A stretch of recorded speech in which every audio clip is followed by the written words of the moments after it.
القضية.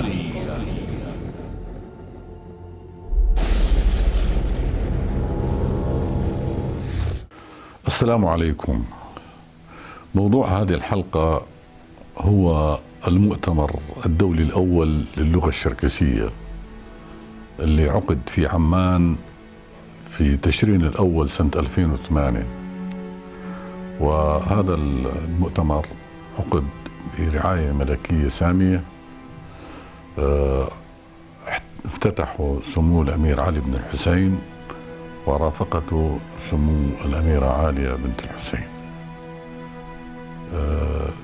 كان هذا المؤتمر بتحضير من الجمعية الخيرية الشركسية المركز، وشارك فيه العديد من المهتمين والنشطاء، بالإضافة إلى مندوبين من الجمهوريات الشركسية الثلاثة ومن سوريا وتركيا والولايات المتحدة وفلسطين المحتلة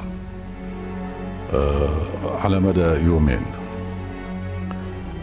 وكان أيضا لسفارة الفيدرالية الروسية دور واضح في موضوع رعاية الضيوف اللي جاءوا.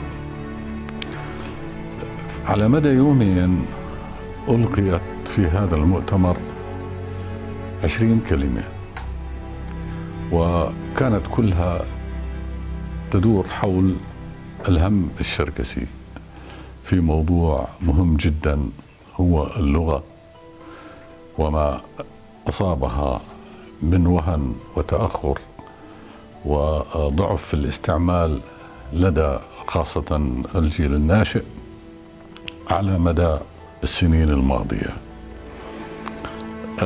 ركزت هذه الكلمات على ضرورة الاهتمام باللغة، ضرورة توحيد اللهجات خاصة في اللغة الأدبية المكتوبة، وضرورة توحيد أيضا الحرف. كان من المواضيع المهمة قوة الانتماء إلى اللغة وأهميتها في تحديد الهوية، الترابط الأبدي بين اللغة والوطن، حتى أنه كاتب هذه الورقة شبه اللغة الأم بأهميتها بالأم من حيث درجة محبتها وأهميتها لدى الإنسان. أيضا تحدثت ورقة أخرى عن الجهود المبذولة في نشر وتعليم اللغة الشركسية. هناك ورقة كانت عن كون اللغة وعاء للوجود وإنها حاملة للفكر والوجدان. لكن الورقة اللي حقيقة لفتت الانتباه أكثر من غيرها، وأنا شخصيا يعني أؤيد ما جاء فيها، تقول ضرورة اتفاق الأدية على لغة أدبية واحدة حتى يسهل فهمها على جميع المتحدثين باللغة والمهتمين بها. واقترحت هذه الورقة أيضا اعتماد الحرف اللاتيني في كتابة اللغة الشركسية. والحقيقة أنه يعني عندما ينظر الإنسان إلى الواقع الشركسي يجد أنه 90% تقريبا من الشراكسة موجودين في دول الشتات خارج الوطن الأم، منهم الأغلبية الساحقة موجودة في تركيا، وتركيا تستعمل الحرف اللاتيني. إذا نحن نتحدث هنا عن ما يقارب 80 إلى أكثر من 80% ممن يتحدثون اللغة الشركسية ويهتمون بها ويهتمون بتعلمها ويقرؤون الحرف اللاتيني ويكتبونه. كذلك بالنسبة للأردن ولسوريا وللولايات المتحدة وألمانيا وهولندا وفلسطين المحتلة، الحرف اللاتيني حرف مقروء وسهل التعرف عليه وسهل الكتابة فيه واستعماله، فبالتالي ما في مشكلة هنا. إلا أنه كما يعني فهمنا من القائمين أو مندوبي الجمهوريات الشركسية الثلاث، كانت عندهم معارضة وفهمنا أيضا أن سبب هذه المعارضة لم يكن شخصيا منهم بقدر ما كان معارضة من الدولة الروسية ومعارضة من نفس روسيا الفيدرالية على استعمال غير الحرف السريلي في الكتابة، مع أنه الواقع الأدبي واللي بيقرأوا الحرف السريلي وبيقرأوا اللغة الشركسية بيعرفوا مدى صعوبة استعمال الحرف السريلي في اللغة الشركسية. يعني في كلمات بيضطر الكاتب أن يستعمل 4 حروف للتعبير عن لفظ واحد، وهذا يشكل طبعا صعوبة على المتلقي وعلى الممارس. أيضا كانت في ورقة اسمها أو بعنوان الثقافة الشركسية مصدرها اللغة الشركسية العريقة، ضرورة شمول الإنتاج الفكري لشراكسة الشتات في إنتاج الأمة. هذه خطوة أنا بعتبرها مهمة لخلق التواصل الأدبي والفكري ما بين شراكسة الوطن الأم وشراكسة الشتات.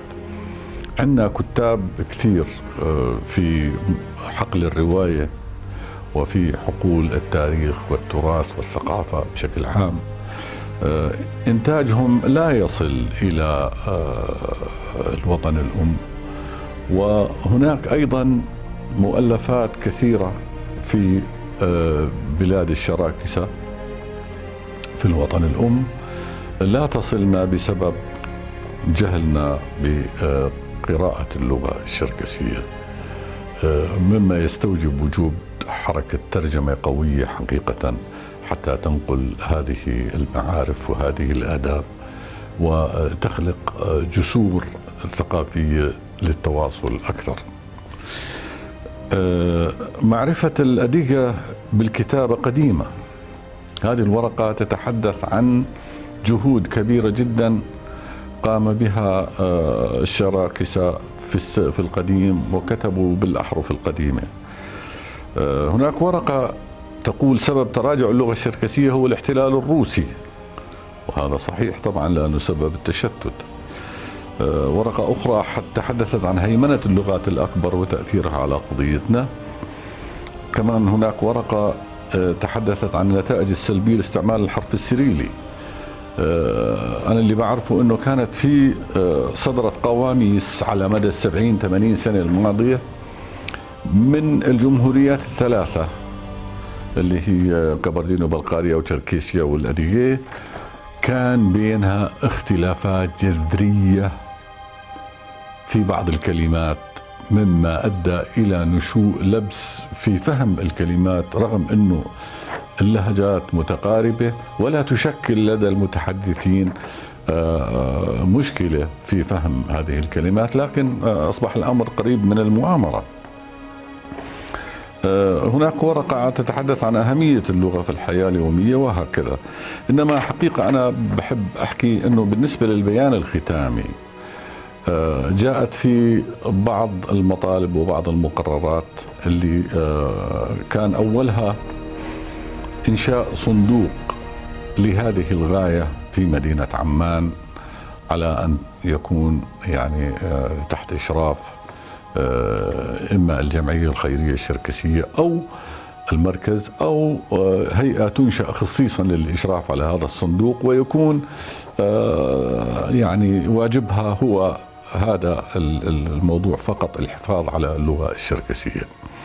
أيضا كان في هناك طلب توصية من المؤتمر، طلب من الرؤساء أولا توحيد اللغة الأدبية، 2 إنتاج كتب للأطفال، 3 إصدار مجلة ثقافية، 4 تشجيع رجال الأعمال على إنشاء محطة فضائية. يعني تسمحوا لي الفضائية موجودة واللي عم بتحدث منها أنا حاليا، وكل ما ينقص هو دعم هذه الفضائية إذا كان فعلا يعني الجهود صادقة. 5 التوصية الأخرى تنظيم التعاون، وكانت المادة الرابعة في التوصيات تشكيل لجنة دائمة لمتابعة هذه التوصيات والتحضير للمؤتمر القادم في عمان خلال 2 على الأقل، وعلى أن يعقد هذا المؤتمر مرة واحدة كل 2 سنين. لم يعقد مع الأسف في 2010، والسبب اللي فهمته أنه كان في بسبب الانتخابات اللي حصلت في الهيئة الإدارية أو المجلس إدارة الجمعية، تأخر التسلم والتسليم، وصارت على يعني المجلس الجديد عدة واجبات وعدة مهام أدت ربما إلى هذا التأجيل. نأمل أن ينظر في عقد هذا المؤتمر في القريب العاجل حتى يستوفي ويستكمل أبحاثه وأعماله التي حتما ستؤدي إلى زيادة الاهتمام باللغة الشركسية. أكتفي بهذا القدر على أمل اللقاء بكم في حلقة قادمة إن شاء الله.